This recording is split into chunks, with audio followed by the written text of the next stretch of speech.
liking and sharing. The tribe is growing. I think now we're on the road to 10,000. And when we get there, there will be special goodies according to the producer himself. I think that this has been a fantastic run. We've been doing this for about 3 years now. And we enjoy doing this.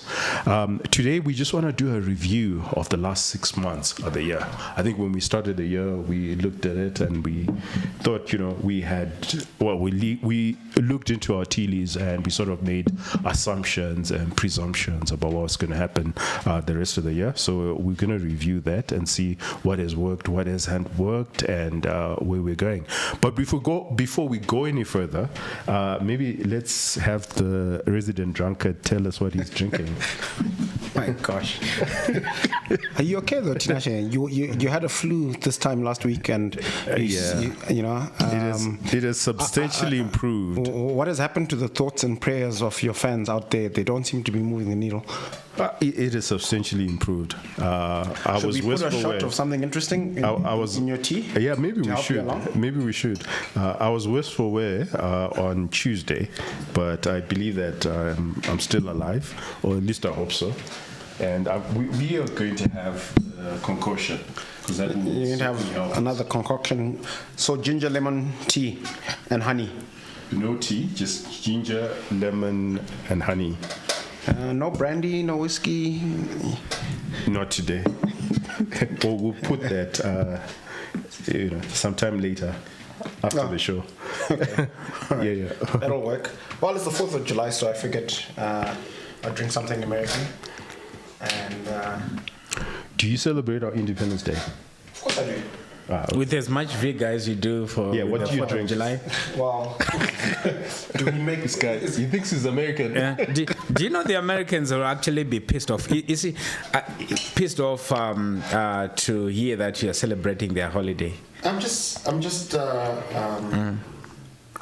a quintessentially American drink to say cheers to the Americans. Nothing wrong with that. Okay, we want to see you do that for the Kenyan holiday.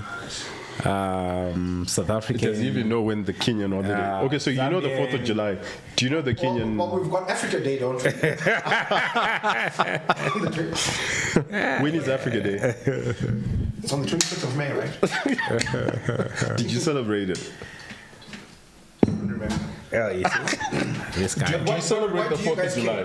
This guy. No, there's some sort of duplicity in it. Yeah. Help me understand. Unpack this for me. Okay, American independence. Why would we celebrate? Why would a Zimbabwean celebrate? Okay, this is not. Or even recognize the American? I mean, great for them, but. Just imagine one of your kids being chuffed about the next door date's birthday or something. My birthday, and not your birthday. Not yours. No, I think you guys are being petty. I think because of the reach and power of American culture, I think the 4th of July has captured some people's imagination. Just culture and America in the same sentence. Yeah. I mean, really? If you listen to, if you watch a lot of movies and you listen to a lot of rap music, there are many references to the 4th of July, right? And I'm a student of history, and I'm a big fan of it. Of that period. You mean selective history? No, what do you mean selective history? Because I just asked you about the Kenyan. No. But there's something that I particularly like. When was Kenya independent? I don't know. There's something. But it's a student of history. No. Yeah. Look, I think that we all have. There are epochs in history, and there are dramas and events in history that have captured different people's imaginations differently. And I think that the founding of the U.S. is the great libertarian project of the modern era, and it's certainly captured libertarianism was very much alive in China. No, it wasn't. No, in what way? Just let's go down that rabbit hole for 2 minutes. Yeah. No, we'll get into that. But But anyway, for me, that's in Ireland. libertarianism, actually, if you go back, it probably started in China and in Ireland, where you had really strong libertarianism. And then it's only the state of Pennsylvania where you had strong libertarian, the Quakers. But the Quakers were building on the ideas of what had actually happened in Ireland so the ideas, and in Europe. The ideas, depending on history that you want to focus on, came from all over the world, right? You had the Enlightenment, you had philosophers like John Locke, but the national project that actually took off in a material way that was libertarian was actually the American Revolution and the founding of the US. It didn't happen at that scale at a nation-state level anywhere else in the world.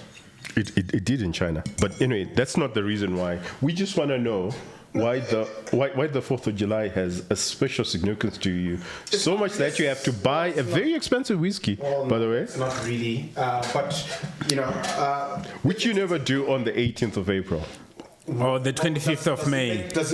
Or in Heroes Day. Yeah. Is he gonna buy something? Exactly. Do you know of any Zimbabwean whiskeys that?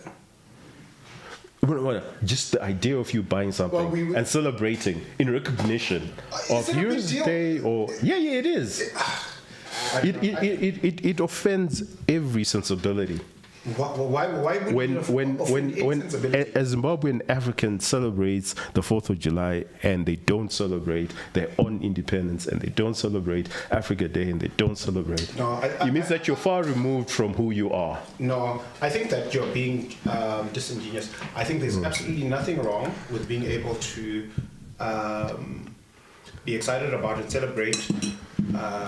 We're just saying we want to see that enthusiasm. All of these events in that are important. So So we want to see that enthusiasm. So August and the Americans make interesting whiskey, by the way, right? Like the Snob Creek. Okay. So it's just an opportunity and an excuse. Right? Okay. Let it be. All right. What do you celebrate? Do you celebrate the 4th of July?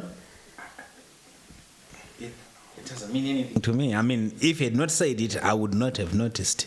It's look, it has got no significance to me, to be honest. Okay. Do you celebrate the 18th of April? I do. Okay. Why? Yeah. It's independence.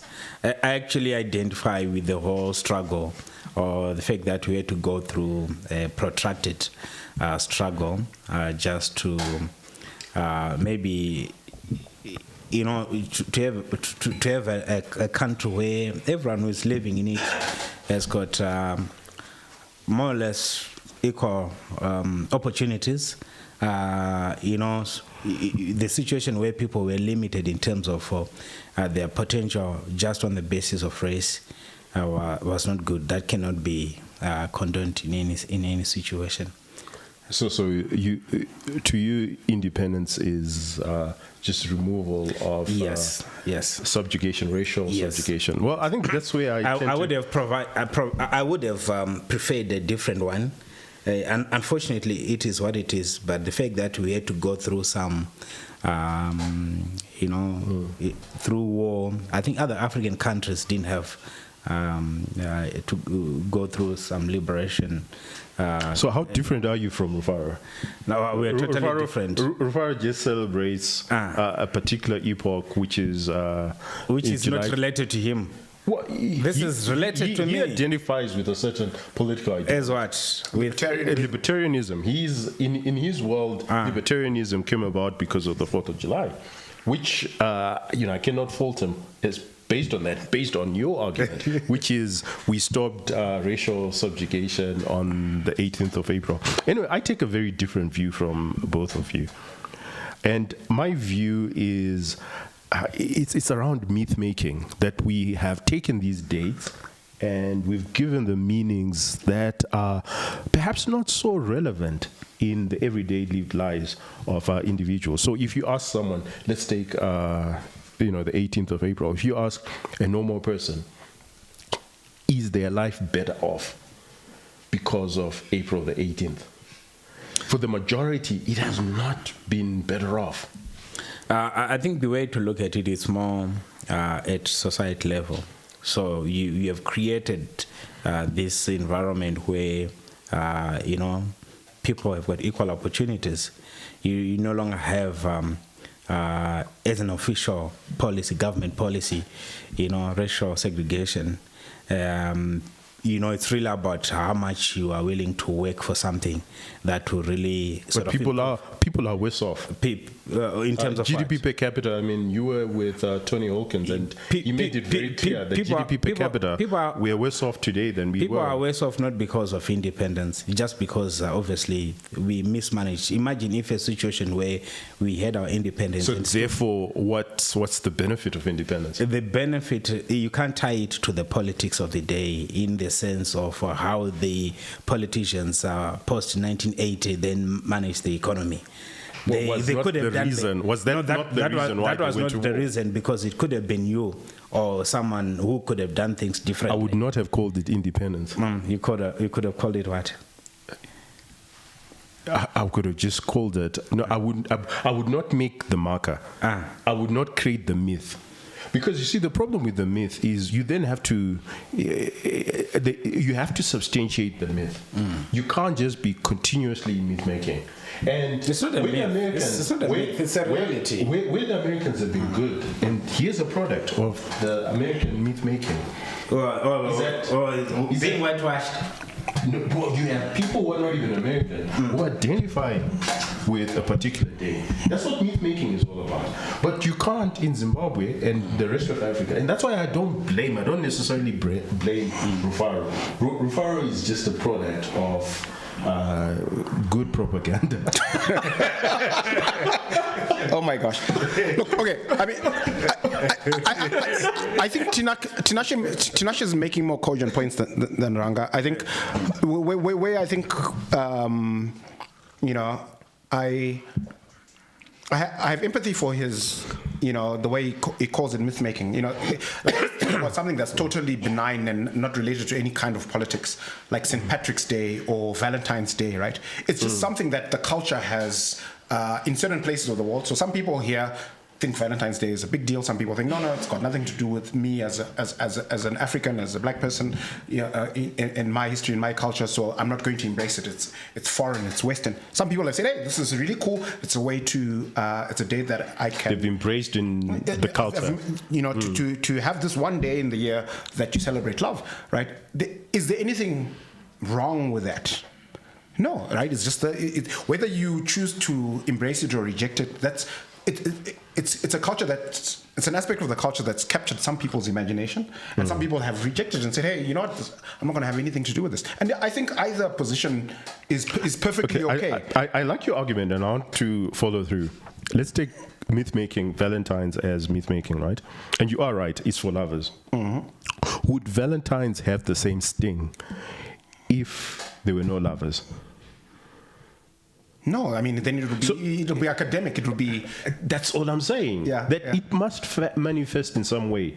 Sure. These people who create these myths also understand that it has to manifest in a certain way. It has to have a market, right? It has to have a market, because when it doesn't, then it's just words.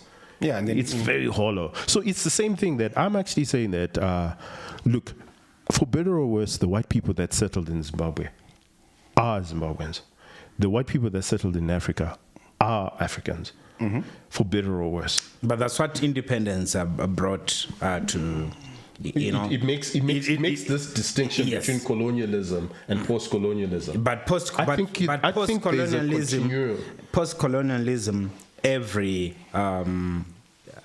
person who is a Zimbabwean is a Zimbabwean, white or black or whatever color. But pre-independence, we had citizens of a country whose level of citizenship was different depending on the race.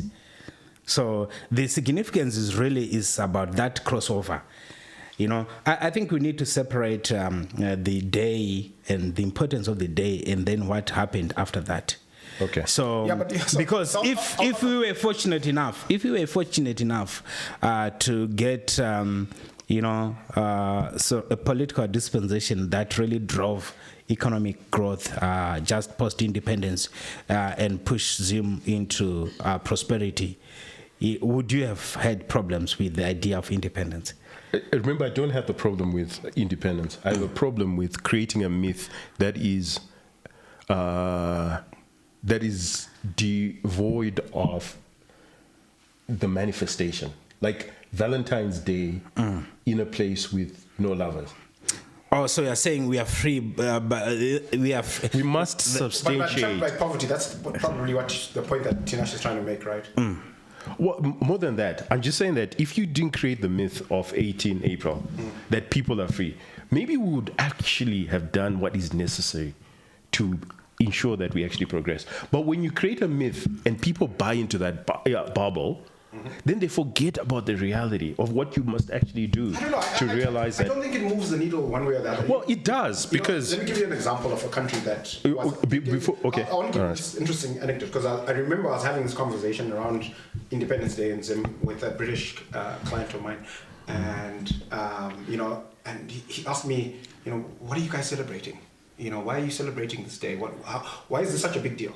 Because it turns out that Britain was a colony of Rome for several centuries. 500 years. Much longer than Zimbabwe was a colony, because Zimbabwe was a colony from 90 years. 1980, so 90 years. So, whereas Britain was a colony for hundreds of years, right? And he says, look, we became independent of the Romans, and we don't actually celebrate Independence Day in Britain. Yeah. And it's like, he says, look, how many people celebrate graduating grade 7? This is supposed to be the natural. So different people have different perspectives, and I think it's subjective. But do you think he's actually making my point? Truth. No, there is when you then create a myth, because then you need to substantiate that myth, right? Then you need to make sure that that myth holds forever. Because if the myth doesn't hold forever, if you're still trying to sell Valentine's flowers and there are no lovers, you'll be out of business very soon. So the idea of myth making is you must at least be etched in some sort of reality. Let's go back to the Bantus. We colonized Southern Africa. Do we celebrate it? No, we don't. I mean, look, history is and so why should we celebrate that? And I'm not saying we should. There's nothing wrong. There's absolutely nothing wrong with it. There's nothing wrong with the minute you create a myth, the minute we say we are creating a particular myth, and I like the myth of Valentine's Day, because that is a pure myth, is can you celebrate Valentine's Day and there are no lovers? I don't know what it means. I'm not into Let's hear, this was an interesting segue. Anyway, Rufaro, happy Independence. Happy 4th of July. What do you call it? 4th of July. Happy 4th of July. Whatever it means. Slight. To your health, gentlemen. Let's hear in the comment section and everywhere. Do you guys celebrate the 4th of July? And if so, why? Maybe you have a good reason and you'd like to share. You may as well celebrate the coming in of the pioneer column into what then became Zimbabwe. Oh my gosh! Exactly. Because it's a milestone. It's a milestone. It's another myth. Yeah. In fact, Rhodesia used to celebrate the pioneer column. They created songs around it and they created a myth around it. But anyway, gentlemen, 6 months has passed in the economy. First of all, I just want to hear your overall view of where the economy is, what you guys think of the Zimbabwean economy at the particular moment. Let's start with you, Zia.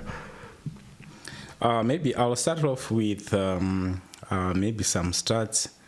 It must be this week where I saw some report from the African Development Bank saying they are reviewing.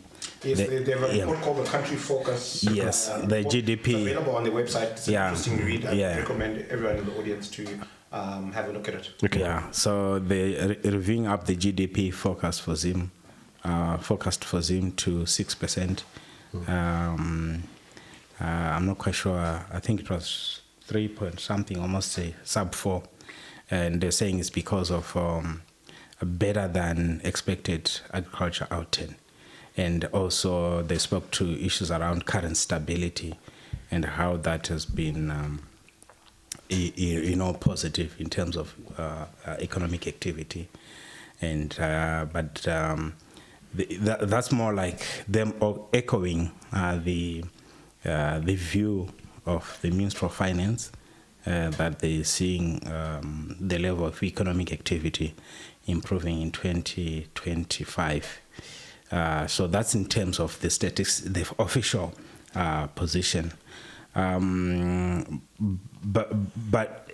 then when you also then look in terms of maybe some of the key highlights, has been I think we've had a better than last year agriculture season, definitely.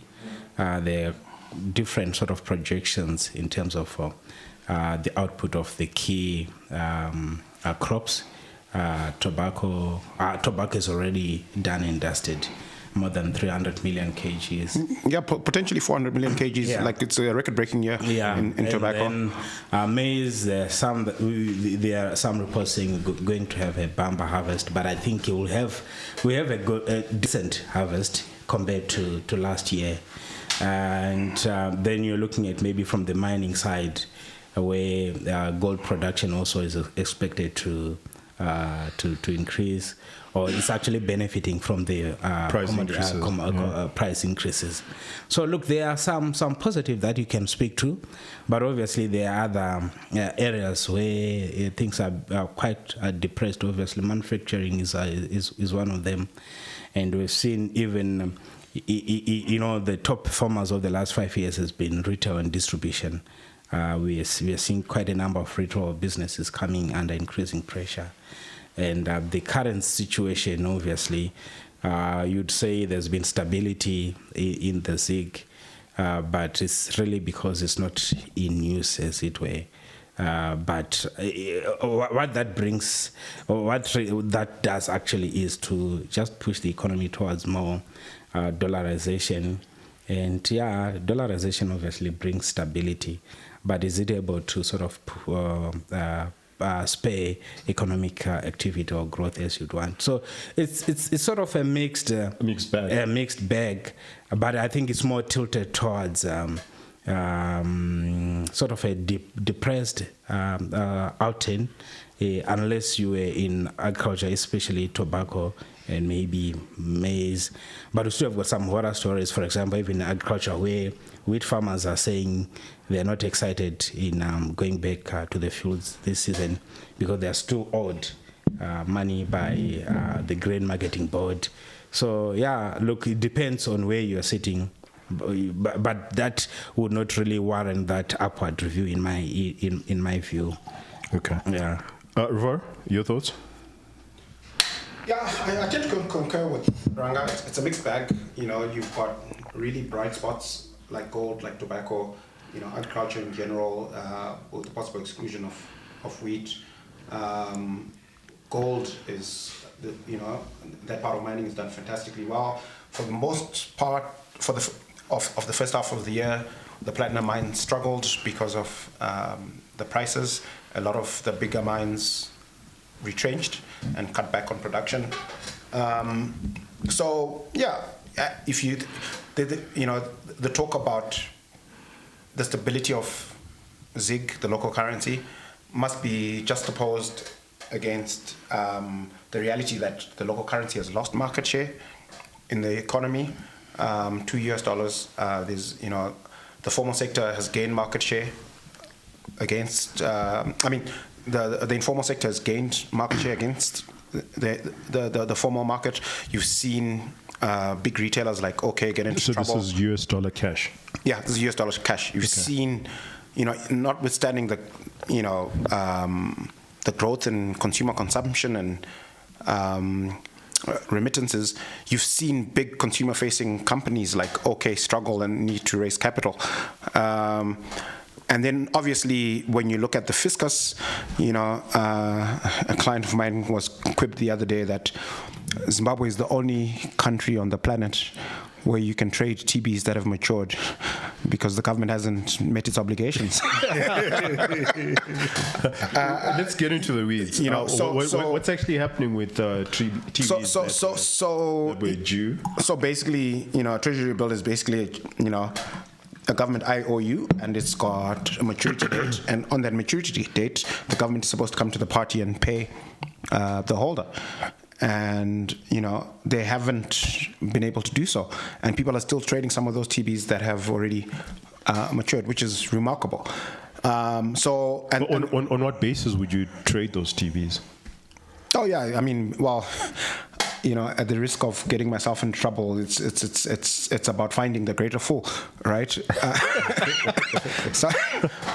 Because it means that the discount must be heavy on them. Oh yeah, before these things matured, the discounts for some of the later dated ones was as high as 80%.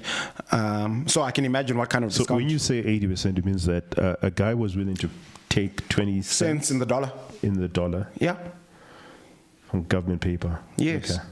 I mean, it's remarkable, and the the way the accounting rules for the banking sector work means that a lot of this paper is sitting on the balance sheets of banks at face value.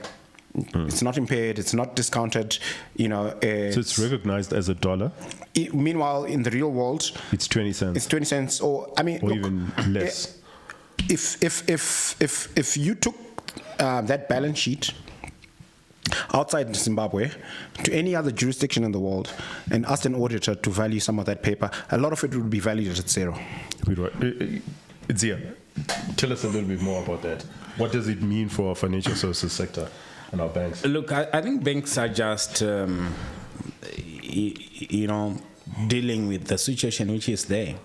So for them, I don't think when they take on TBs onto their balance sheet, they see that as an asset that's really there to anchor their balance sheet. They are doing that for compliance, for regulatory compliance purposes. So in terms of RBZ compliance, a government paper is treated as one-to-one, right? Whereas other assets that you can create, loans, properties, whatever, they have to be discounted. Even I think in terms of IFRS 9, that could be the position as well. So I think I'm just thinking right now that it provides an opportunity for banks to be able to be creative. So basically what you do on your balance sheet is the more liquid and more functional asset, you are quickly converting it into something that is tangible. That's why most of them are building the head offices, whether that is good or not, but they're trying to solidify the actual assets on their balance sheet. And then you take on TBs that you are also getting from the market at a heavy discount, and then knowing that on your balance sheet they're going to be recognized as one-to-one, as 100% value. And for purposes of your capital, you are good. So if you're supposed to have 30 million, which is the minimum for a top-tier bank, $30 million of capital, and you get 30 million supposedly or theoretically in TBs, and meanwhile you got them at a 80% discount. Basically, you have brought in about 20% of your 30% onto your balance sheet. So you meet regulatory capital. And then the other portion of your assets, you then do whatever creative. So it just tells us that from your balance sheet, the real capital is probably way lower than what we are reading. And then with that capital, you're putting it in brick and mortar. Is that what banking is about? Banking in Zimbabwe is about. That's what banking in Zimbabwe is about, because you have to be defensive. So the biggest risk that we have is regulatory. So if you can meet it by any means necessary, including getting more TBs on the balance sheet, that's fine. But banks are not stupid. They know that for their business, the underlying assets, what really anchors the bank is not going to be TBs. Yeah, but you can't keep cash on your balance sheet because of your problems with currency changes and what can happen. Okay. Oh, and these wonderful instruments called NNCDs. Yeah, let's go down this rabbit hole. So banks are picking up these TBs, or some of the TBs, and we know that it's at a discount. Then whatever equity that they have, Zia is saying, okay, put that in brick and mortar and use that as equity. But we also know that there could be a bubble in the property market. Well, there could be. I mean, look, we can have an interesting conversation and debate about that, because the sense that I get is that when I think about the property sector, there's a lot of trapped capital in Zimbabwe that's uncomfortable, sitting in a bank balance or even on the equity markets, that will not hesitate to be allocated to the property sector. And I don't think the outlook for that is going to change anytime soon. But shouldn't there be a caveat or a warning or a disclaimer or sort that, especially when banks are dabbling in the property market? But they're using their capital. It's not like so the banks are not really. Are you saying they're not using debt? The banks are not allowed to invest in proprietary in property on a proprietary basis. In fact, the only property that they're allowed to own, on a proprietary basis, is the headquarters, which is why they're investing in these big headquarters. So you're saying that, okay, so this is a rabbit hole that's very curious. So you're saying that a lot of these clusters that we've seen are not necessarily being funded by the bank's balance sheet, and the only thing that they funded using their own capital, it's the head office. So the bank might use their balance sheet to fund clusters for their clients, but it's not a proprietary position. Those are not proprietary positions. If they, right, is that true? Unless it's a mortgage, in terms of unless it's a building society in which it owns the cluster to write mortgages, or it owns the property to write mortgages. So what you'll find is building societies will have a much bigger inventory of property on their balance sheets for the purposes of mortgages. Okay. But a normal commercial bank isn't allowed to take a proprietary position in property apart from. Okay. So let's just assume you are right, but we've seen everywhere around the world markets. We know that property markets eventually they can be a bubble. They can blow up. Yes, for sure. Can blow up, and our banks are aware of this. Our Zimbabweans are aware of this. That while there's a rush to safety, and it's probably in brick and mortar, but there is a risk. Yeah. So look, for sure, that risk is market price risk will always be there. Where I think Zimbabwe is different from other markets is that most of the capital that's being deployed in property in Zimbabwe is not leverage. It's not bank credit. It's a good point. It's cash. Okay. But still, it doesn't take away from the point. But let's hear. We've had this debate and arguments before where people say this time is different, Zimbabwe is unique. And we saw that with the stock market. In fact, that's what you guys were pushing for the longest. That, if you want capital preservation, stock market. And we know how that story ended. No, it was working very well until there was a regulatory overreach. Someone just came with taxes, with whatever, with the vesting periods. It's not like the market just crumbled on its own. And also the issues around the macros, where we started seeing, an outflow of capital from the market as foreigners were, rushing for exit. So there are a number of issues that sort of explains some of the things that are happening. But I agree with, you see, when you look at the property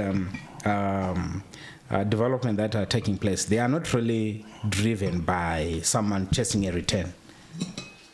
It's self-haven or just value preservation. So to a point where right now, I don't. I'm saying that was our argument in the stock market for the longest. Why is it that argument doesn't hold? Because the stock market is not there's overreach. You're talking about it's not regulatory. So are you saying that we're less likely to find the regulator coming into the property market? And very unlikely. What can they do? Like, okay, no, they talked about the 1%. Remember, the property taxes. Not just the 1%. Yeah. I think the whole argument, or the whole reason why we exist as analysts, it's not to say that this is what's going to happen, is to make people aware that this could happen. This could happen. We're not saying that the property market right now, it's cowboys and nothing bad is ever going to happen. I thought you were going to say cowboys and Indians. I was about to say that. I didn't want to offend anyone. But anyway, the argument I'm trying to make is the purpose of our show and the purpose of being an analyst is not to say that this is what's going to happen, but it's to say that are we aware of the risks that are involved in property market and everybody going into the property market. The regulatory, and that this story, we've had this story before. We know what happened with Old Mutual. We know that the market that we operate in, it's that there's this existential risk where government could come in and they could do anything. We know that risk exists. We know that there's the rule of law risk that exists. So, banks putting a lot of their capital in head offices. Well, I don't think that that's what banking should be about, but But what can you do? I mean, you are a Zimbabwean banker, so typically, banks would want to deploy their assets, their capital into creating more assets, right? So, but you can't do that because the environment is such that you can't be growing your loan book. So you know what I think? I think, and this is so you are limited in terms of scope. So, so you've got this cash on your balance sheet. You can't sort of create more assets out of it.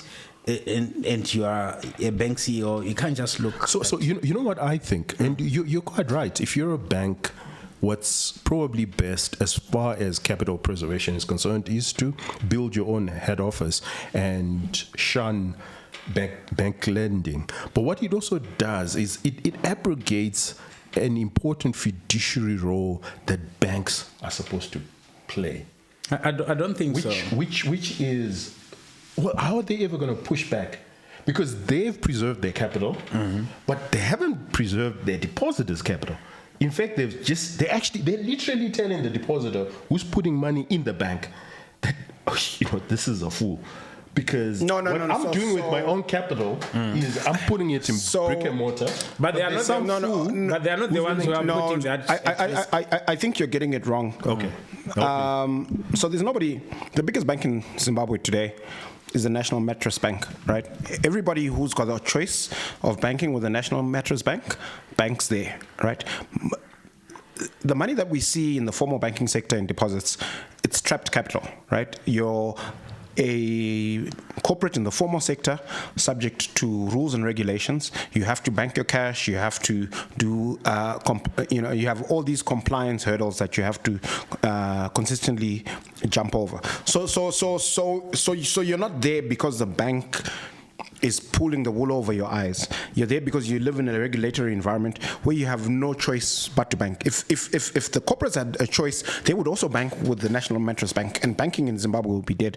So I wouldn't. So why is it the corporate is not putting his money in brick and mortar? Well, they need to transact, right? So because like most corporates have working capital cycles. And the regulator is saying, hey, you need to be banking this, right? You need to have swipe machines. Do you think that if big corporate retailers had the option of saying, swipe machines are not going to work in any branch in my business?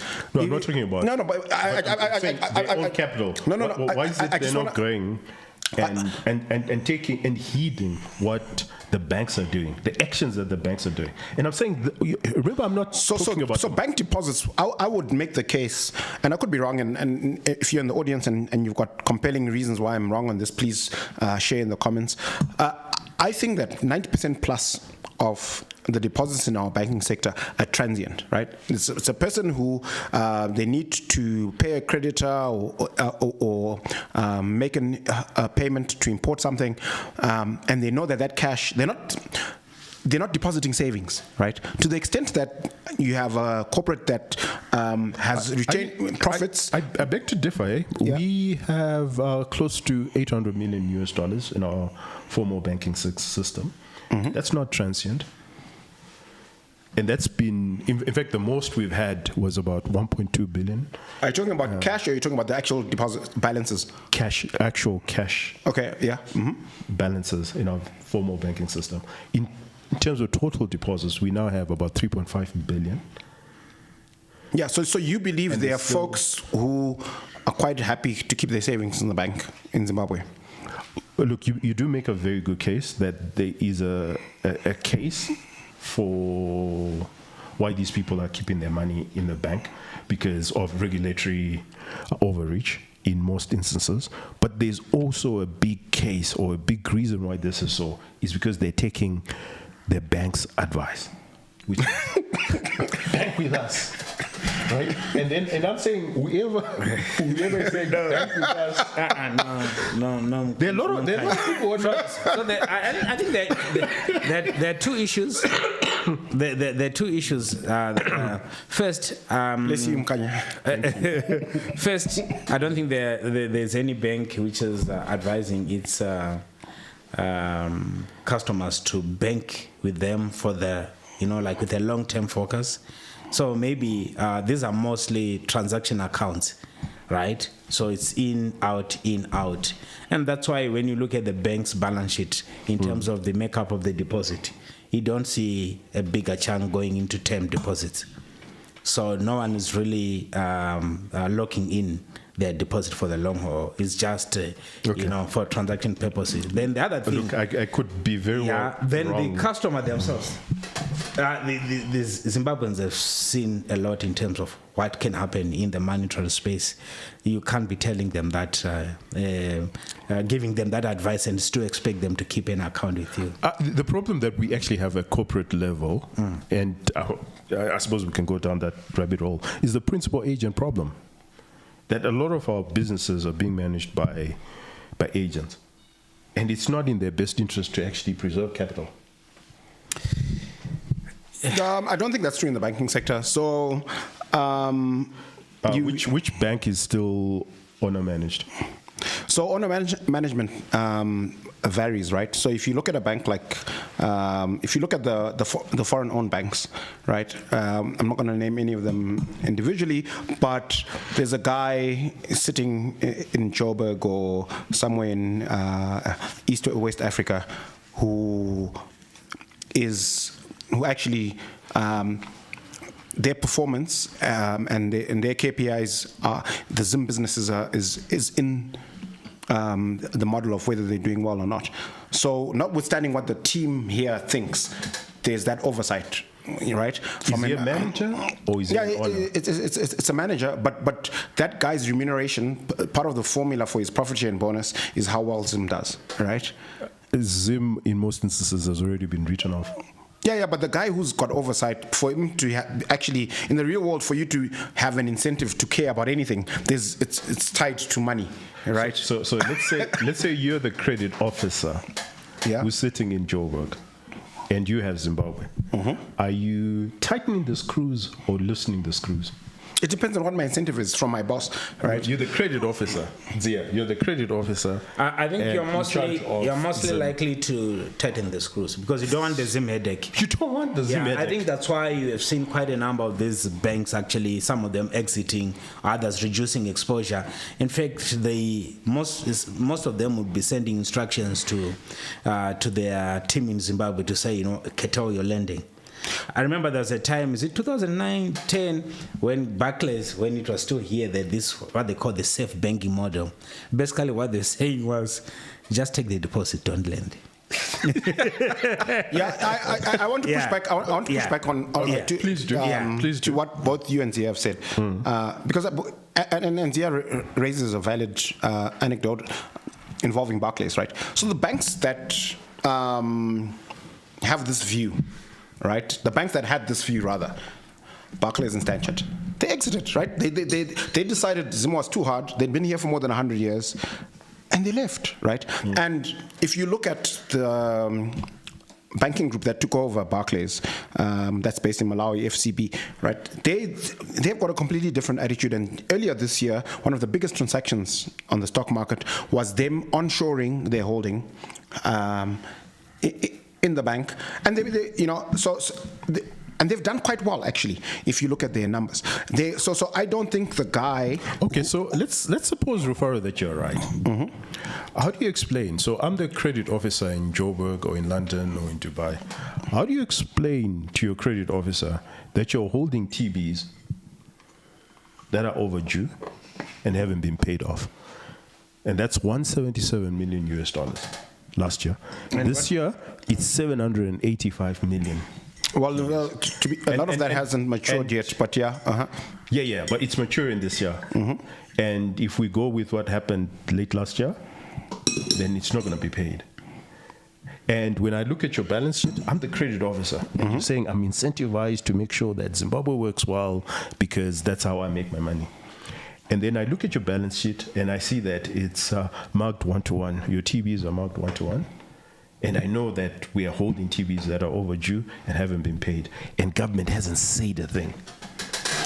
No, I hear you. And I'll put it to you that the guys running Treasury... And before you answer, I want you...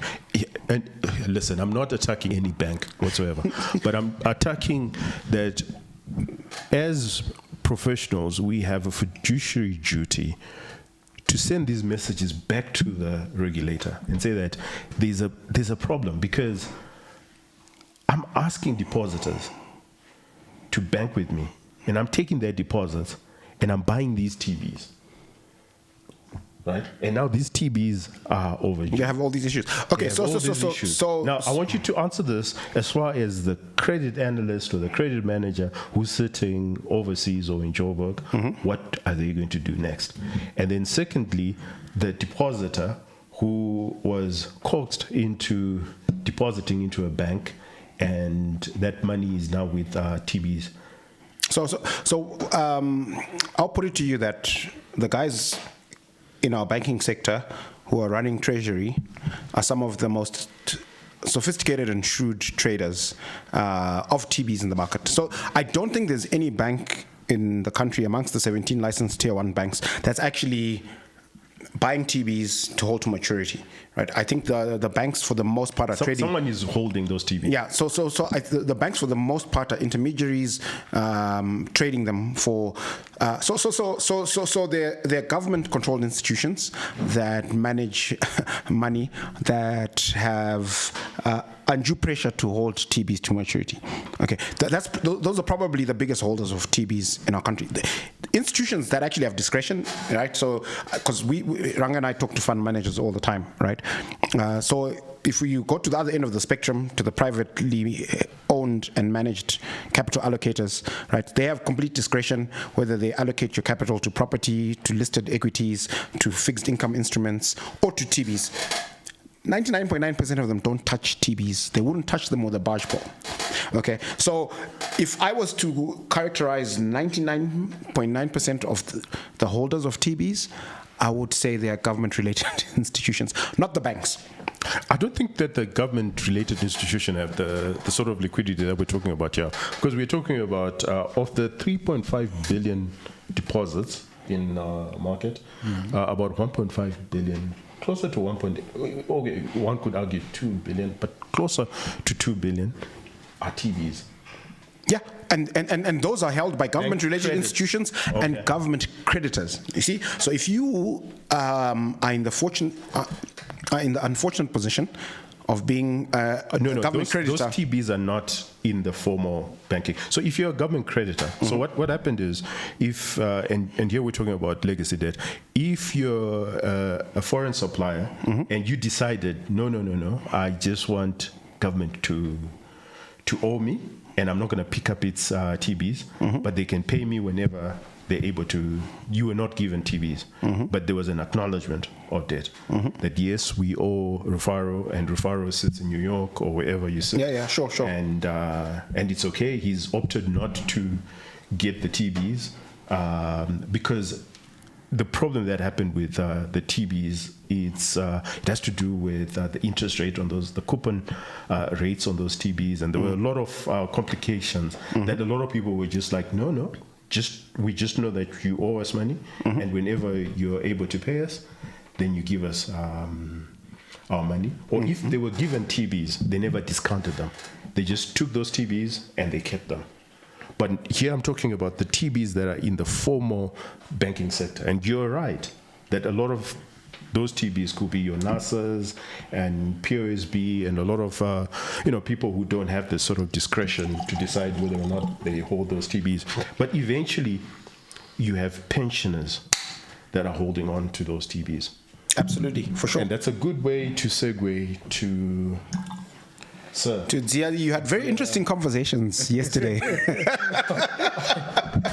Could you just give us an overview and then talk about, because now from what Rivaro is saying, a lot of these TBs are not even being held by the banks, the clever banks, but they're being held by the pensioner who has no say.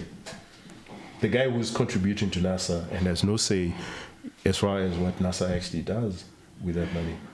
And NASA ends up with these TVs. Could you just tell us about your seminar and what actually transpired and what's the view that came out of that? I'm just going to give you more time to... And have you been sleeping well? Well, no, thanks, Mkanya. So, yes, as the Investment Professionals Association of Zimbabwe, we held a seminar, obviously funded by the CFA Society South Africa, with the members of the Zimbabwe Association of Pension Funds, for obvious reasons that, ZAPF is a big client for organizations where most of our members are either employed or are running a firm, whether it's asset managers, brokers, advisors, and etc. And the symposium was really about trying to find some solutions for the problems in the pension industry. So problems in terms of, we know what happens with the Justice Smith report, which is something that I think we should be.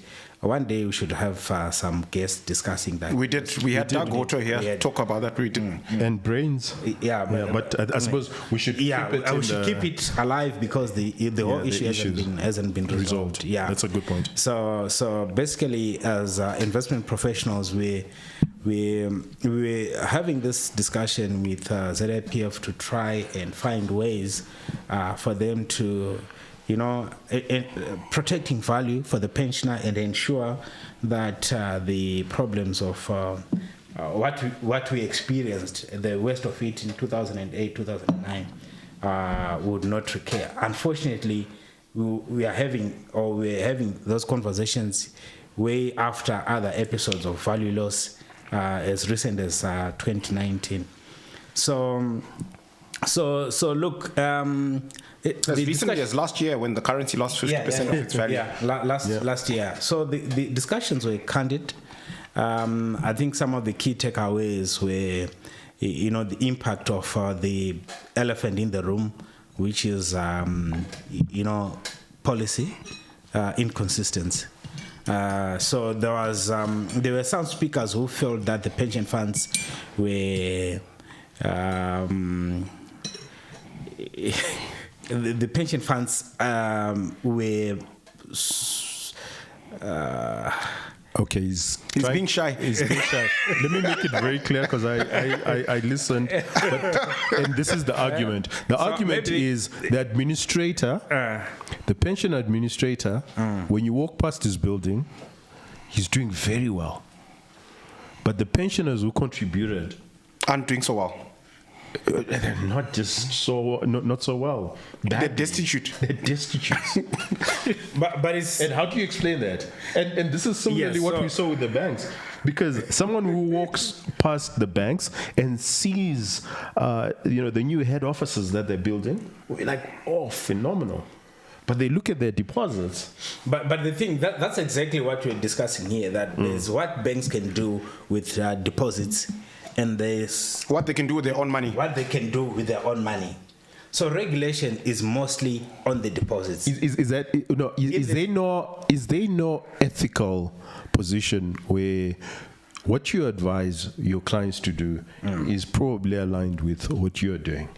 So look, the players in the pension fund industry are quite ethical. They are most of them are they are managed.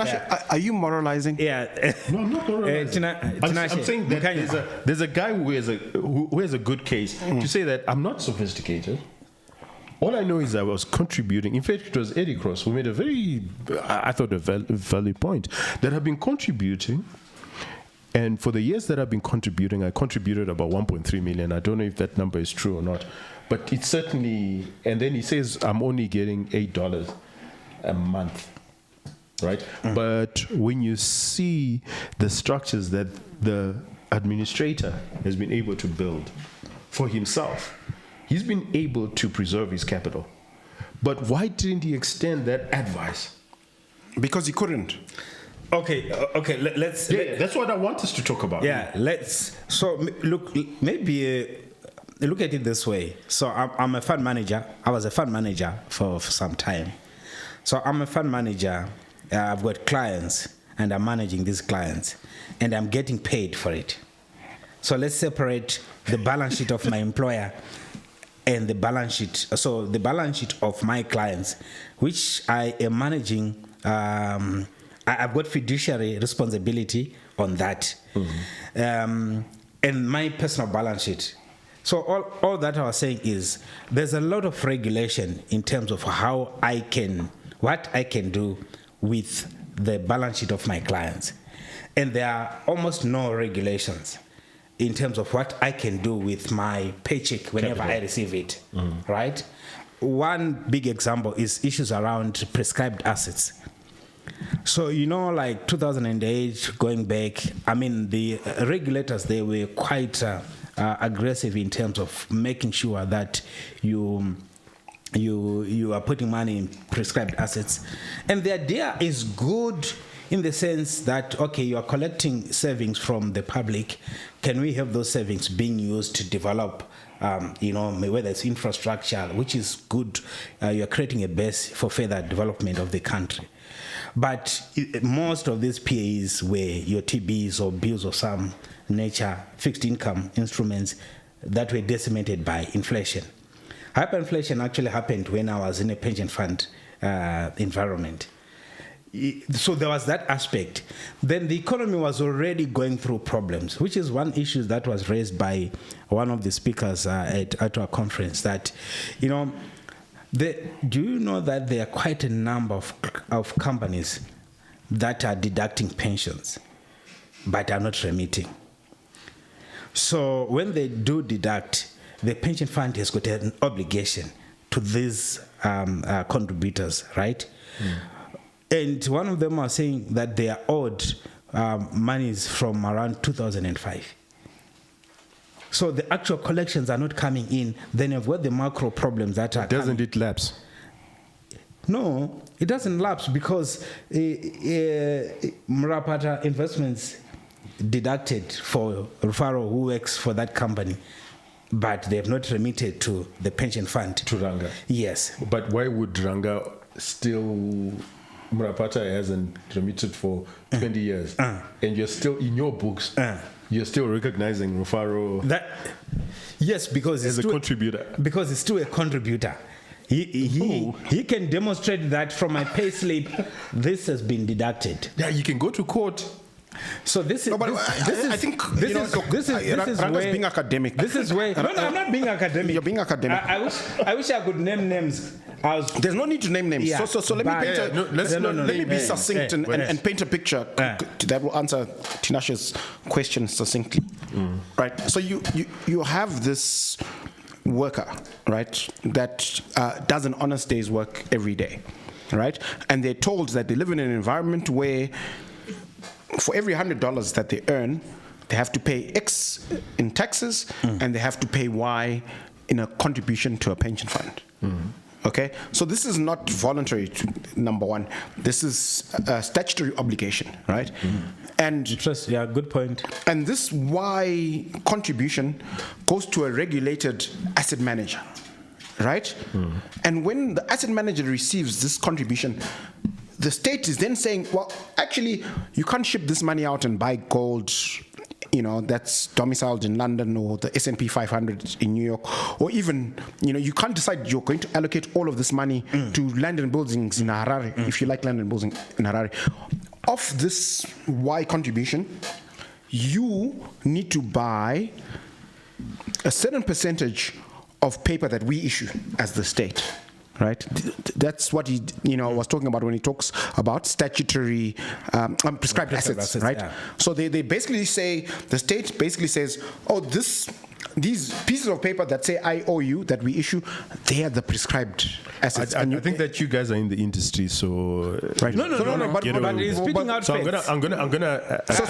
I just wanna. I'm very close to concluding. So the point that I'm making is, the state channels all this capital through regulations to paper that they issued as IOUs. And because of hyperinflation, that paper became worthless. And that's why pensioners are destitute. Okay. I totally disagree with you guys, and I want to push back really hard here.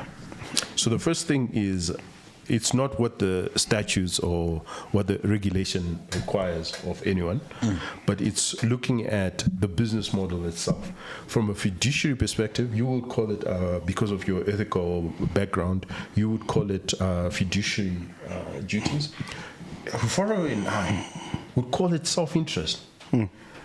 Now, the amazing thing about money managers around the world who live in overly regulated markets, more regulated than Zimbabwe, is that you invest in a hedge fund where the manager has the biggest holding. Where you know that whatever he's doing with his personal funds is what he's doing with everyone's, the collective funds. In fact, when you see that the fund manager is not in any way, does not have a proprietary position in that hedge fund or asset management company. It's a red flag. It's a red flag. It's the biggest red flag ever. And I'm saying that in Zimbabwe, you're right as far as the regulation is concerned. But the reason why the pension funds and the banks and everyone is not pushing back hard is because they make this distinction that, those are regulations and that's relevant to the depositor, but it's not relevant to me. And I'm saying that in itself is the biggest red flag, because if their money was tied to what was happening with the depositors, they'll be the first ones to sit outside of Samora Machel, the tallest building in Zimbabwe, telling the governor that they are not going to do anything until he regulates properly. Do you think you can tell the governor? Remember your money is not involved. Remember the governor Gono era, where he would televise his speeches, and there will be all these bank executives and senior, executives in the market being, I'm saying you wouldn't care if you're in America. But we're not in America. But the reason is you don't care is because with your own capital, you do differently. You do different things. So you're like, that's what he has said. Then you ask an analyst to write a report to all the depositors, to all the pension funds, and say, guys, tough times ahead. Tough times ahead. If you still insist on bringing your money here, we'll see what we can do with it. But I think if your money was tied, but Mkanya, I think that would make sense if the fund manager had full discretion on the fund, and also even in terms of where they can allocate that capital from the look, you're getting into the weeds. Yes. I'm just saying, from a philosophical and principle perspective, is that the reason why the banks don't push back when we've seen some really dumb ideas out there, it's because it's not their money. Their money is not at risk. No, it's because the problem is, this is the same guy that issues you the license. So if you push back, you're also putting your license at risk. Yeah, but that doesn't take away Tinashe's point. So look, I agree with Tinashe from a philosophical and principle perspective, but and you're absolutely right. I'm not going to moralize and say it's bad behavior. I'm just going to say that's just the reality, right? Because this happened. Yeah, we saw this in 2007, 2008. We saw this in 2016, 2017, and we may see this happen yet again. So everybody's everybody's informed, right? It's not like the first time this happened when there was a whole cohort of Zimbabweans who had never experienced complete devaluation of currency and would queue for hours outside banks and would keep their money in the bank. I think everybody understands that things can go horribly wrong with bank balances. So I wouldn't judge the bankers and capital allocators as harshly today as I would have in 2008 or 2007, because I think everybody's been informed. There's more capital at risk today than... No, most of the capital is in the National Mattress Bank. So I think what I'll add... there's 3.5 billion capital at risk at the moment.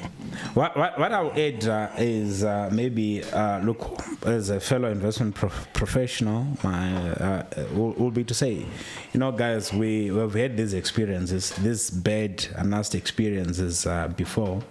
And I think what's happening on the ground is showing us that we might have them again and again. So maybe we need to ask ourselves that in terms of how we... You need to be more innovative. Yeah. That's all I'm asking. In terms of how we allocate you need capital, to have greater... What do we need to do better? And I think to a certain extent that awareness is there. That's why you see this... But you also need to push back at the regulator and at the Treasury, because that's where the source is. And unfortunately, yes. I mean, have you seen the sort of activism that you see with hedge fund managers around the world? It's because their capital is at risk. But they're doing that in a free society. No, this is not even about the politics. Huh? This is purely pushing back and saying, you know what, our capital is at risk. So that's how, because then your capital and your depositors' capital is aligned. You are No, I completely agree with you, Tinashe. Then you tend to find that. I think that this is just outside of the innovative things that you guys can. I don't think you can innovate out of horrible policy. By the way, I think but you can push. I think you must push back and engage. And I think that where I agree with you. There is an incentive. And pension funds. Oh yeah, there's a huge incentive. Engage with the regulator. Oh, there is a huge incentive. No, there isn't. And I'll tell you what that incentive is. There's no incentive whatsoever. Let me tell you what. You think pension funds enjoy just seeing value being, they're earning their keep. No. Their salary is being paid. Tinashe. Their salary is being paid. Mukanya. They have no incentive. Mukanya, let me explain to you. Why would you? Mukanya. Why would you put your why would you put your every fund manager, what you want to do is to be able to report good, solid performance to your clients. No, but okay, let me ask. Mukanya, there is an incentive. Your salary is no way related to your... You're wrong. So I'll tell you, in capital your salary markets, is fixed. So if you talk to anybody, you get paid. No. Whether you perform, hear me out. Don't perform. In a way, you agree with IPEC, where they're saying that fund managers have to be remunerated on performance, as opposed to just funds under management. I want to push back. I think that's actually a better idea, but that's not my overarching theory. But I actually agree with that. I want to push back quite strongly. Please. I actually think that.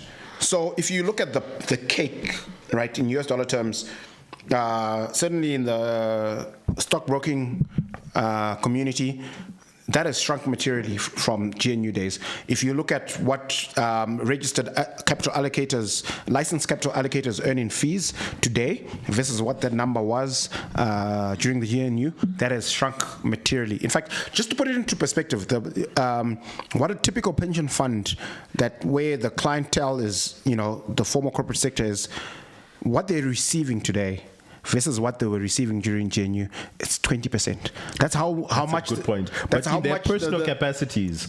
The CEOs and the fund managers in their personal capacities over the last 20 years, have their balance sheet, their personal balance sheet, have they shrunk? I can't speak for all of them.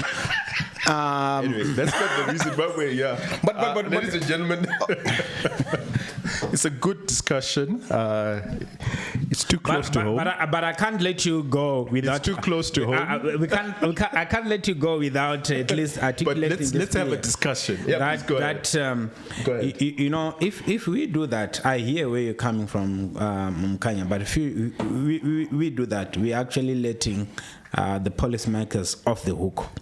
Because most of what has gone wrong is the policymaker. We totally agree. So where I agree with you is... We're just celebrating 4th of July. Yeah. Oh my gosh. Once again, happy 4th of July, Rufaro. So. Happy 4th of July, Rufaro. Oh my gosh. Like you think the 4th of July was my birthday, the way you guys are being so cynical. Yeah, the overarching theme is... We know where the problem is, but there's no incentive for the sectors to really push hard. It's not easy. No. I disagree with Tinashe. I don't think it's an issue of incentive. I think it's just not easy because of they're not aligned. No. I don't even think it's about whether it's easy or hard. I think the call that's been misalignment. I think the call that's been made is wrong, right? And look, I could turn out to be wrong, but I just want to put this out there. I remember distinctly, because I was in the market at the time, this is about 15 years ago, the Minister of Finance issued a new tax on ZSE transactions that would have just killed the stock market. And the stockbrokers had a meeting and discussed the matter, and they decided, look, we can't survive in this new tax dispensation. The industry, it's bad for us as brokers, it's bad for the capital markets, it's just gonna... So a resolution was made at that meeting to stop trading until the minister completely reversed himself, right? There was unanimity, and we issued a statement. We said, look, this is just not workable. It's got nothing to do with politics. We outlined why it was not going to work, why it was really bad for the sector, and we said we're not going to trade until this is reversed. And by the way, this was under the Mugabe era, right?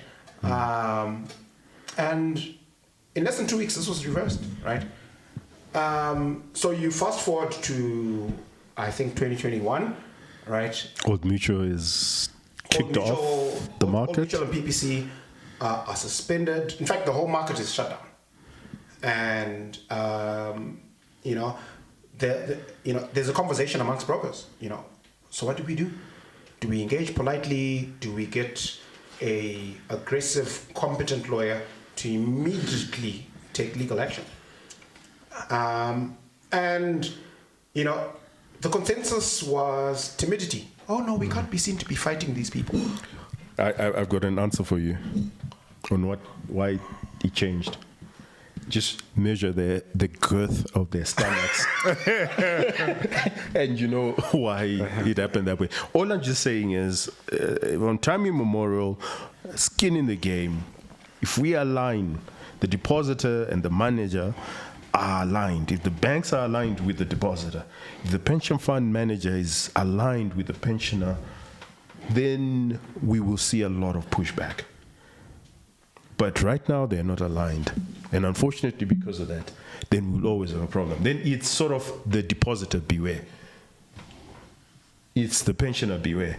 But the whole idea of a pension fund industry or fund management, especially in the first world where we could learn a thing or two, is that the guy who's on the shop floor shouldn't really be worried about what is happening with his money if he's giving it to a manager. Because what he should be worried about is productivity. Is making the money. He's just making the money. That's what he should be worried about. Then once he's done that, he takes his cash and he gives it to a fund manager.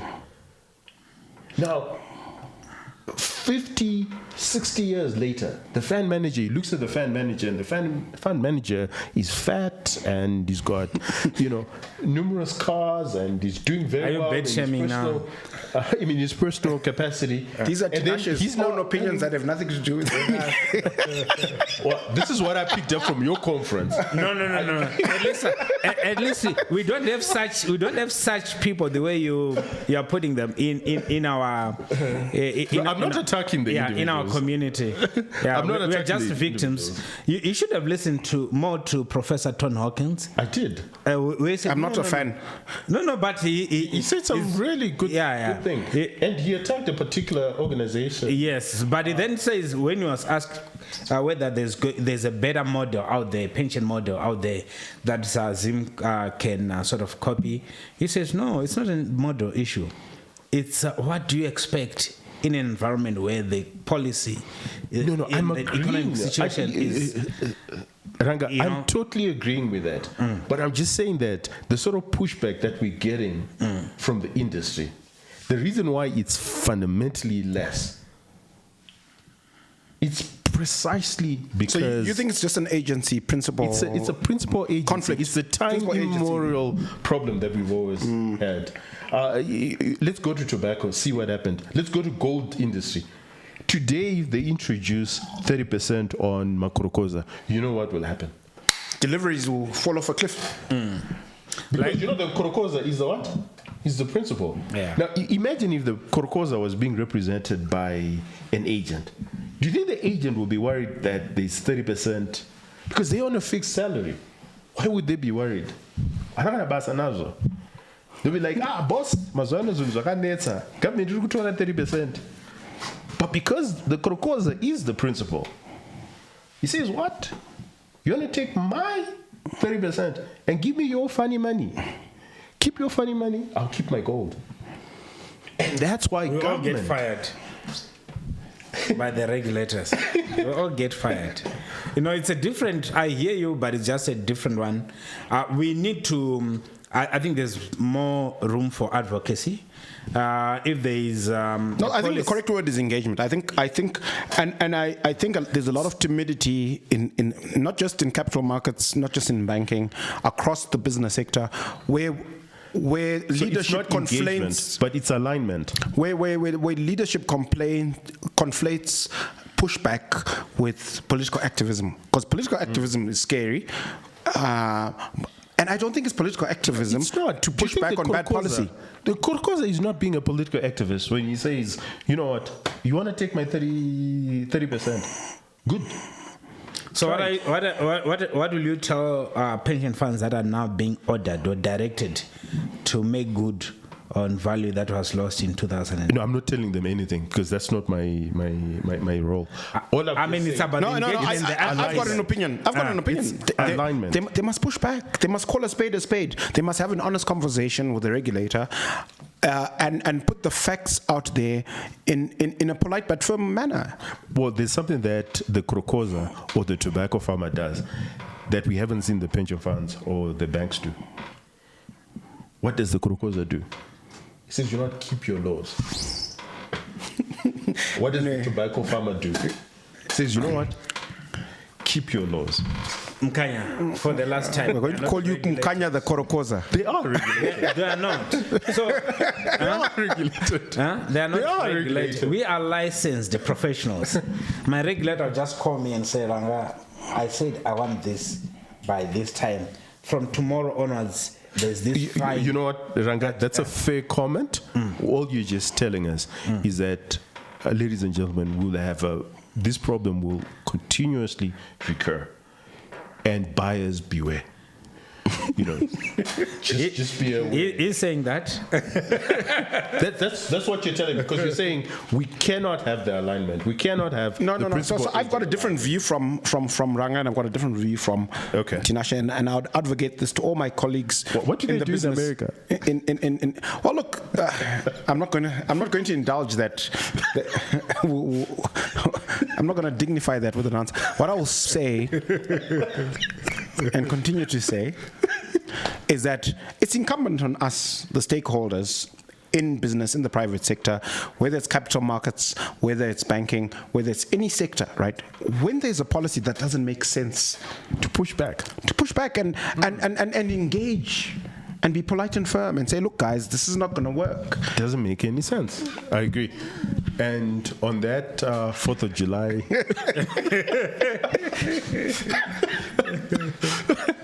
Happy Independence Day to America and to everybody else who celebrates the 4th of July. Rufaro, yeah. Including Rufaro, yeah.